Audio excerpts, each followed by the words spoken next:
This happened a couple years ago, a few months after COVID had started. I had begun to work from home while my wife, who was HR at a local chain grocery store, was still going out. We have a daughter together who, at the time, was 7.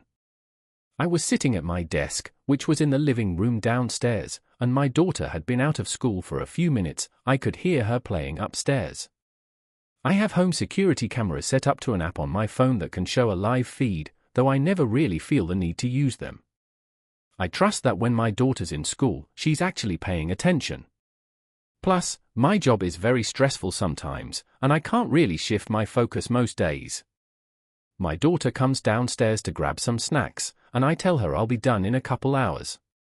She goes back upstairs and all is well and normal. I'm in the middle of writing a report when I hear my daughter talking, which wasn't too weird, until I hear a faint voice talking back. I knew it wasn't my daughter's voice, it sounded like a man's.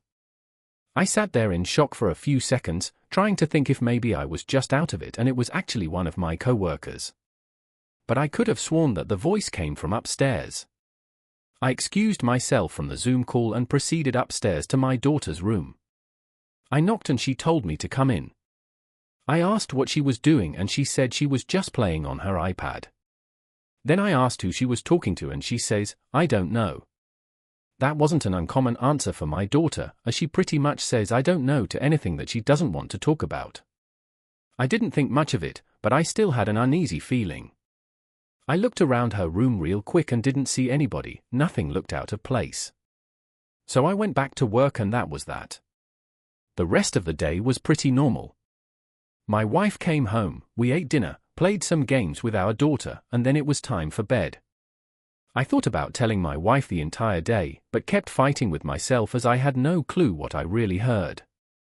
I kept reasoning with myself that maybe it was just one of my co-workers, or some other voice from one of their screens, or maybe even the game that my daughter was playing on her iPad.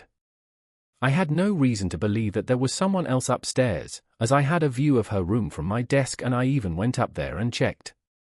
I decided that if I heard anything again, I'd tell my wife, but I didn't want to freak her out for no reason. We both tucked in our daughter and said our good nights, then went to bed. That night I had terrible dreams, and I kept going in and out of sleep, hearing voices and feeling pressure on all parts of my body, a kind of sleep paralysis, maybe. In these states of being sort of awake, I can almost make out a male voice speaking, but I couldn't really make any sense of the words he was saying. I awoke in a state of panic as I realized the sun was coming up. I noticed my wife was already up and getting ready for work. "Did you hear anything last night?" I asked her. She replied, "No," which filled me with relief. She asked me why, and I told her that I think I just experienced some weird kind of sleep paralysis, which I'd never had before. She made sure I was okay before logging our daughter into school for the day and then heading out. I get ready for work myself, as I only have about an hour to eat breakfast and shower and try and forget last night's nightmare. It's Friday and I'm just ready for the weekend. The day treads on as slow as humanly possible, and I can barely even stay awake. I doze off for a few minutes on my break before hearing my daughter come downstairs. She asked me if she can go outside and I said not until I'm out of work. She is visibly upset, but she knows the rules. I get through the last hour of work and go upstairs to check on her. I knocked on her door and she opens it with a book in her hand. "Did you still want to go outside?" I asked. She said no, not anymore, and that she just wanted to read. I felt a bit of relief, as I really didn't want to do anything anyways, I was so tired. I went back downstairs and turned on the TV. My wife wasn't going to be home for another half hour, so that gave me time to nap. Since it was a Friday, I knew she'd want to stay up late because we both had the weekends off, and our daughter always goes to bed by 8 or 9, so that was pretty much the only alone time we'd get. I dozed off for a bit until I was awoken by my wife coming in through the front door. She said hi, and our daughter comes running down to hug her. The rest of the night goes on, we have dinner, watch a movie, and play some games until we eventually took our daughter in. The nap really helped, as my wife and I didn't go to bed until probably midnight, which is a record for us. I climbed in the bed, ready to fall asleep. My wife and I lay there for a while, and as I'm on the brink of sleep, that's when my wife asks me something. She asked me if someone was here earlier. A little freaked out, I said no, then asked her why she asked. She explained that when she was pulling into the driveway, there was a car parked at the curb right outside of our house, and right when she pulled in, they drove away. I told her that no one stopped by, and I had made it very clear to everyone that I knew that no one was allowed over because we were really trying to social distance due to the start of COVID. She sat there for a few seconds and then said it was probably just the neighbors, and that she thought she saw that same car there on Monday, and maybe even sometime last week. She jokes that I better not be having any women over, and then we finally go to bed. Thankfully, I slept like a rock that night. Saturday comes and goes perfectly normal. It wasn't until Sunday that my daughter really started to worry me. We were eating dinner when, out of nowhere, she asks us what a machete is.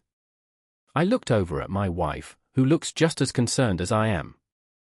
My mind is moving, trying to remember if we'd watched anything or talked about anything in regards to any kind of weapon, but I couldn't think of anything. In a calm tone, my wife asks her where she heard that word. She says she forgot, and I couldn't help but feel like she just lied straight to our faces. Something wasn't right about this, and she's a good kid and never really lies. If something was wrong, you'd tell us, right? I asked, just hoping she'd open up a little bit. But she declined and assured us everything was great, and she said that she's made a good friend and her teacher is nice and online school is going well. I had mixed emotions, sort of hating myself for wishing something was wrong so that she could just tell me. I decided to respect her boundaries, though, and so does my wife. The rest of the night, nothing else was brought up. My wife and I put our daughter to bed, and after closing her door, we headed back downstairs to sit on the couch. I had this horrible feeling in my gut that I've had all night and pretty much all week, a feeling that's been festering so long that I decided to just tell my wife everything, from the voice I thought I heard, to the dream, to the machete. Come to think of it, my daughter's been spending more time in her room than usual ever since COVID started. She used to want to be around me and her mother all the time. She was an only child who couldn't see her friends anymore except through a screen, so it made sense that she'd want to spend time with us. But now, her spending so much time alone all of a sudden felt really strange. I tell my wife everything I've been feeling. I think I was venting for maybe 20 minutes because I had so much on my chest. She looks at me with a blank stare, and then looks down, and I can tell that she feels something similar. She looks up at me and she's on the verge of tears. Before she can get a word out, she just starts crying.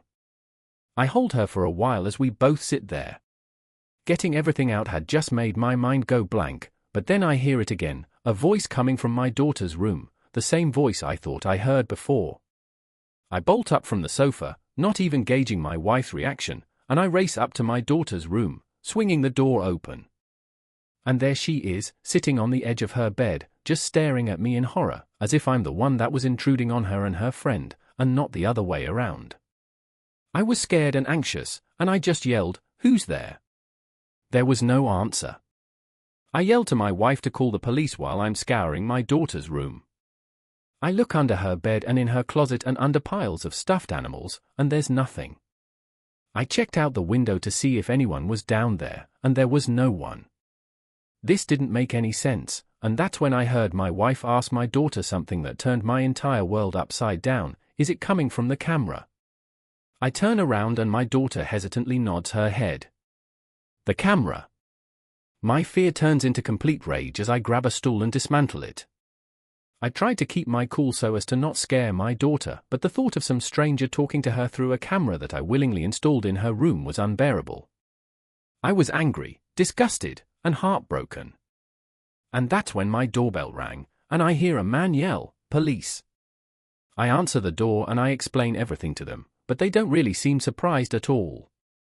They explained that this thing happens a lot when security cameras don't have a ton of those security features that you get with the more expensive ones. Apparently, hackers can see through it and even talk to you, which was obviously news to me. They asked to speak to my daughter, and what she told them was soul-crushing. This had been going on for almost 2 weeks now, apparently, and the voice had become my daughter's friend. They talked to her after school and asked her about everything she liked, and would tell her that they liked that stuff, too. This voice learned what time I got off work and what time my wife would get home, and basically our entire schedule as a family. They learned my daughter's school schedule and her friends' names, and how she hadn't seen them in a while, and how she felt like she didn't have any friends anymore and was lonely. This voice had been learning everything about my daughter right inside of my home and right under my nose. They had preyed on her and the fact that she was lonely and used that to their advantage. Everything was starting to make sense. The voice I heard was real, and the dream I had about the voice wasn't even a dream at all. And this just made me wonder if my daughter wanting to go outside was just to play with this stranger, which means that my wife was right about the car outside of our house, the one that was there on Friday, and apparently Monday and last week, too. Whose voice I've been talking to my daughter for a whole 2 weeks, and I only noticed a couple days ago. I felt sick to my stomach and wondered why she wouldn't tell us, why she felt like she needed to protect him. The officer had the same question, and my daughter was silent for a bit until he assured her that everything was going to be okay. She said that the voice told her that their friendship had to be a secret, and it was only between them, and if she had told anyone about them talking, that someone was gonna hurt him with a machete and they would never be able to talk or play again. I looked at my wife, who looks rightfully horrified, and I know she feels just as guilty as I do. The policeman tells my daughter that no one's gonna get hurt and not to worry. Then he gestures me over to the side as his partner and my wife console our daughter. The officer's face is noticeably more worried than before. He claims usually, when they've gotten these types of calls in the past, it's been pranks and nothing malicious ever comes out of it. But this case is different, and they want to take protective measures. He advises us to take all the cameras down and says, if possible, we should stay at a family member's house or, because of COVID, maybe a separate hotel room for a few days while they patrol the area and try to look for a car that matches the description my wife gave them. After that night, my brother took us in for a couple weeks, and we kept in contact with the police for a few months, but unfortunately, nothing ever came of the incident. It took a while after that whole thing to feel safe in my home again, and I know my wife feels the same way. But we're both just happy that our daughter doesn't know the true intentions of the man behind the voice, and we probably won't tell her until she's much, much older.